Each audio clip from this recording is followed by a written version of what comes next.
You're listening to 15 Minutes, where we feature community leaders sharing what the rest of us should know but likely don't. Hi, Chad Franson here, one of the hosts of Share Your Voice, where we talk with top-notch law firms and lawyers about what it takes to grow a successful law practice. This episode is brought to you by Gladiator Law Marketing, delivering tailor-made services to help you accomplish your objectives and maximize your growth potential. To have a successful marketing campaign and make sure you're getting the best ROI, your firm needs to have a better website and better content. Gladiator Law Marketing uses artificial intelligence, machine learning, and decades of experience to outperform the competition. To learn more, go to gladiatorlawmarketing.com, where you can schedule a free marketing consultation. While working as a biochemist, Brandon Leavitt saw his world getting smaller and smaller, so he decided to become a lawyer instead.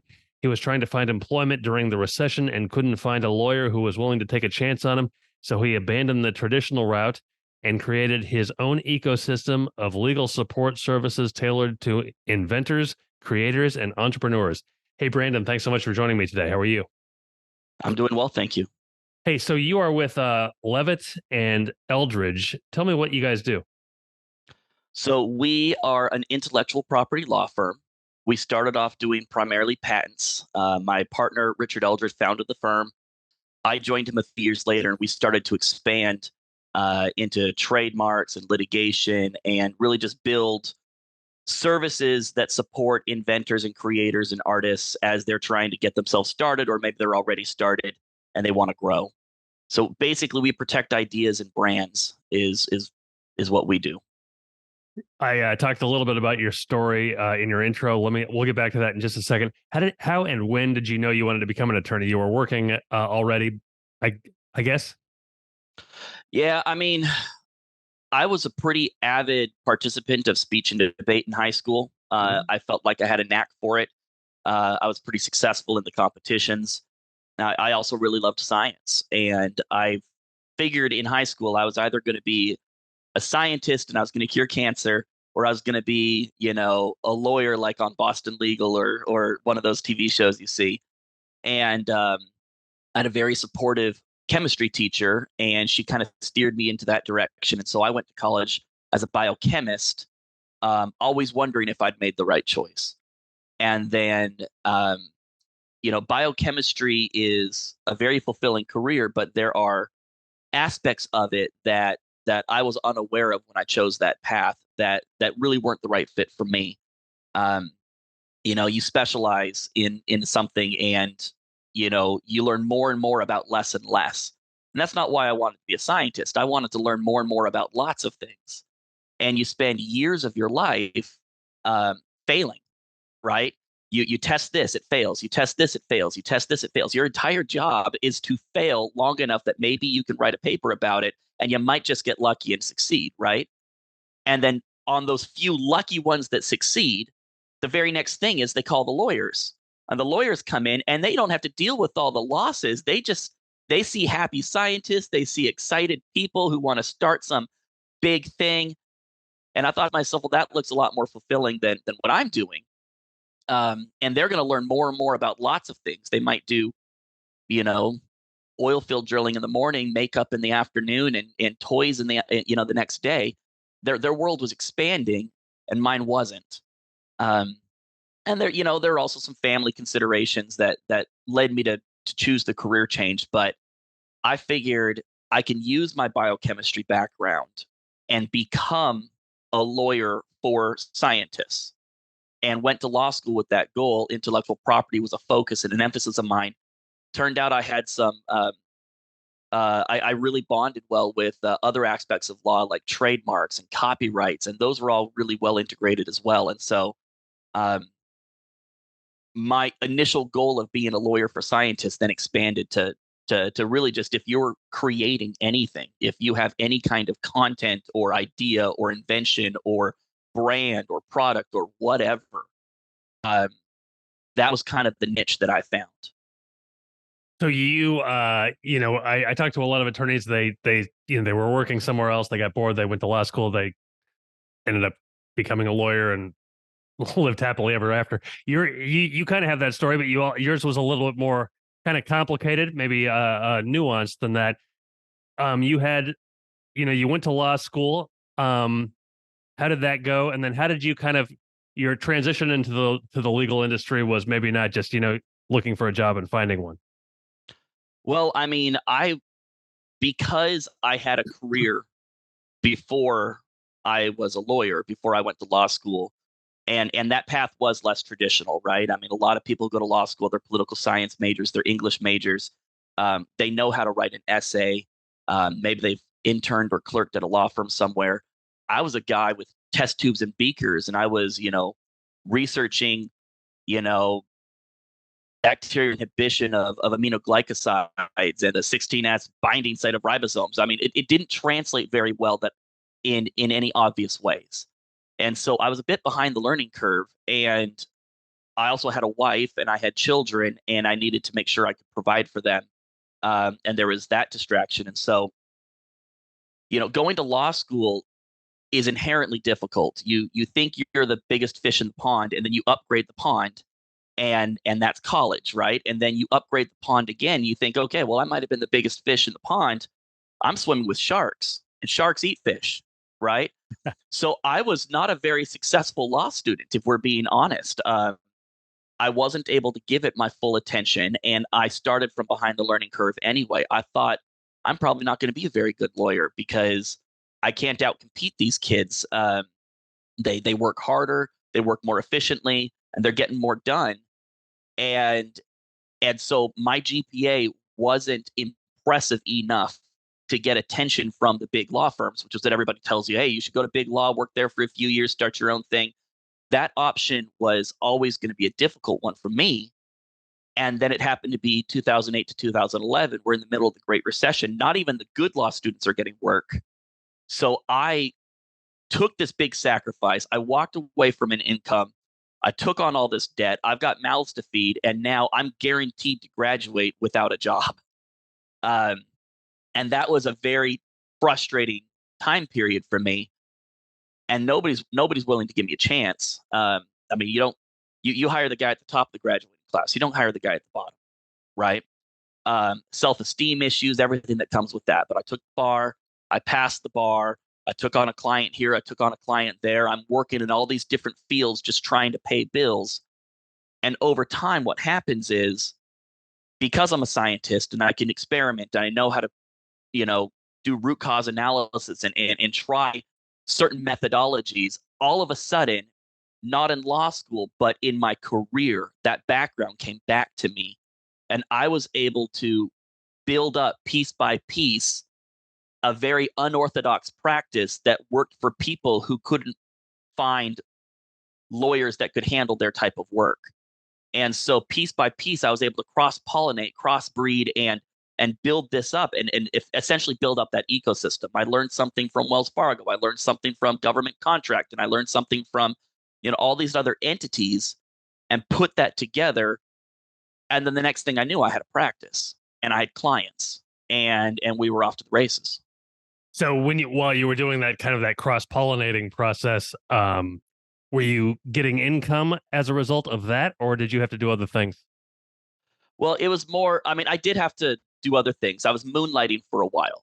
I stopped moonlighting when I joined my partner, Richard Eldredge. We became the Levitt Eldredge Law Firm after that. Uh, he had been, he had taken the more traditional route. He worked at a law firm, got some experience, started his own, quickly found that there was more work to do than he could handle. I'm moonlighting, and he finds me, and I'm doing work. And because I have been in the pits for so long, scrapping and brawling and doing anything I can to survive, uh, the quality of my work was different than a lot of my peers who didn't have to go through that. And he noticed that. He gave me more and more and more, and it got to a point where I said, "Look, you're one aspect of what I'm doing. I can't give you any more time than I am." And he says, "Well, why don't you just join me and let's just do this full time?" And that's how that union kind of came about. Um, but there is something to be said about taking somebody who is hungry and dedicated and motivated and forcing them to use all of their skill sets to build something lean and efficient. Um, I found myself very quickly in negotiating rooms, in courtrooms with people who were 20, 30 years older than me. underestimating me, expecting that, I look like the guy who's interning at their law firm, not the guy who's supposed to be sitting at the other side of the table. And we all have access to the same rules. We have access to the same laws. But I'm approaching it much more methodically and efficiently, and I'm hungry. And so I'm beating these people, and I'm surprising them, and just doing a really good job for our clients. And that makes our law firm grow even more. Yeah, that's awesome. How did you go about getting clients then when you were it was kind of a moonlighting thing? Well, I mean, you just it starts off very basic. Somebody at church has a daughter who wants to open a restaurant, and she doesn't have any money. She can't go to the big law firms. Like, what can you do? Well, let's figure it out. I get off of work at 8 p.m. tonight. Let's do this in, from 8 to 10, and then she's successful, and she has an opening, and she says, "Hey, this is my lawyer." And then people say, "Hey, well, I've got ideas." And it builds like that. A lot of word of mouth until you've got enough revenue to advertise for yourself, and then there's advertising that comes in as well. So you have been with Levitt and Eldredge. You guys have been partners for how long?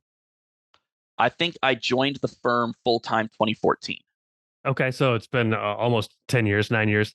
What during that time, are there some kind of big moments or milestones that you look back on and like those were turning points, or even that you were just kind of really proud of? I mean, it's always a good feeling when you win at litigation. You know, the firm was just patent drafting. That's all they did. And I joined and I started them. I started working on patent drafting. But then I realized, again, this is the science and the background there. But I'm thinking, there's a lost opportunity cost in not having other services at this firm. If somebody's going to come to me with a patent, it means they want to have a product. If they want to have a product, it means they probably have a brand. They need trademarks. Why don't we open up a trademark practice? Well, we don't know anything about trademarks. Well, that's fine. I'll figure it out. Right? I'll figure it out. Let's offer these services really cheap for a while until we know what we're doing, and then we can bring the rates up to market rates. But if they already trust us for the quality of work we're doing for a patent, why would we encourage them to go find somebody else and build trust with them when we can just leverage that trust and do trademarks? Well, if they've got trademarks, then they got patents. It means they probably have a business. Have they formed their business? Let's do LLCs. Let's do corporations. If they've got that, they've got employees. Let's do contracts, employment agreements, and it just keeps building and building and building from there. And so all of a sudden, the value of a patent isn't, the value of a client who walks in the door isn't just a patent. It's a patent, and then there's a certain percentage of a chance that they're going to go for a trademark, or a certain percentage of a chance that they're going to go for an LLC. And there's a lifetime value to that patent that encourages us to kind of continue the relationship.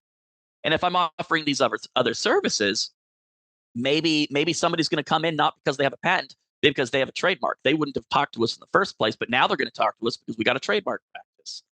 So I was really proud about how we've been able to build that up. And our growth has only been limited by our ability to find good people for me to hand these things off to. So we've been growing a litigation practice the last couple of years because we have all these thousands of patents and trademarks that we're managing. And we thought to ourselves, at some point, somebody's going to get sued. And we don't know how to litigate. So are we going to hand off this client that we've been taking care of for years and years and years because we don't know how to help them on a problem that we anticipate they might have someday? So I taught myself litigation, no mentors, no trainers. I remember, you want a fun story? I remember my very first trial was a federal trademark trial. And it is not normal for a lawyer to start in federal litigation. They start in state level litigation, county level litigation, Judge Judy stuff sometimes. Or they're at a large law firm and they put their time in 10, 15, 20 years before they ever see the inside of a courtroom. And here I am. I've never been in a lawsuit before. I'm figuring out as I go. My clients got all these warnings and disclaimers that they're getting me real cheap, and they're getting me cheap for a reason, right?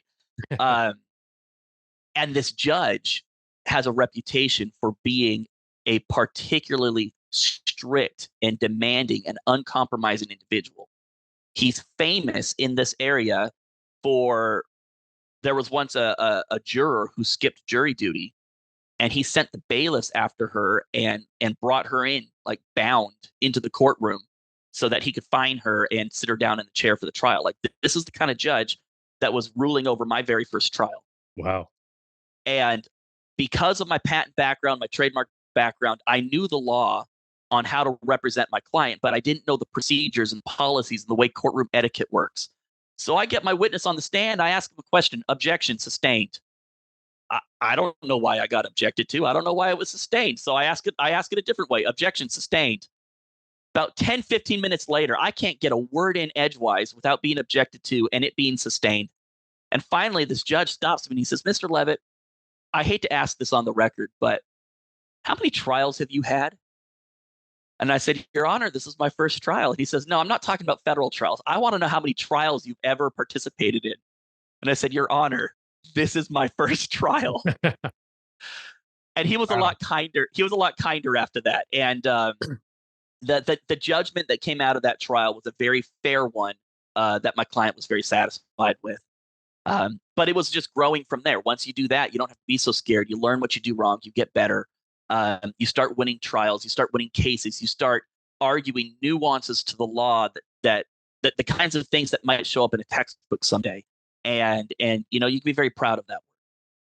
So it sounds like you not only brought a science background, but kind of an entrepreneurial spirit. I think most people who aren't entrepreneurs, think that, okay, I either need to be an expert or I need to hire an expert and then we can do this. You're more like, let's start this, let's add this to our business and we'll just figure it out.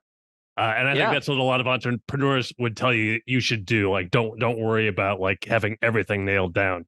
Do you feel like, obviously that served you guys well? It has. I think when I joined the firm, within the first 5 years, we grew 800%. And I've stopped tracking it. It's been some years since then, but we went from two cowboys out in the West, just kind of shooting from the hip, doing the best they can, to staff of I think we're over 12 staff members at this point. 4 or 5 attorneys and the rest are support staff. And we've got enough to keep everybody fed. We've got enough to keep busy, and our clients are very satisfied and they stick around. Did you have you always had that kind of mindset of like, I'll start to kind of generate my own revenue by just figuring things out on my own? No, unemployment and student debt gave me that attitude. Okay. I talked about brawling in the pits, right? Like I never saw myself as an entrepreneur. My dad was an engineer growing up. He told me that, business owners, they take a lot of risk, and I'm generally very risk averse. But when you've got mouths to feed and nobody's, the world owes you nothing. That was one of the biggest life lessons was, hey, it's not enough that you're smart. It's not enough that you work hard. The world doesn't owe you anything. You've got to go build something from the dust up if they're not going to give it to you.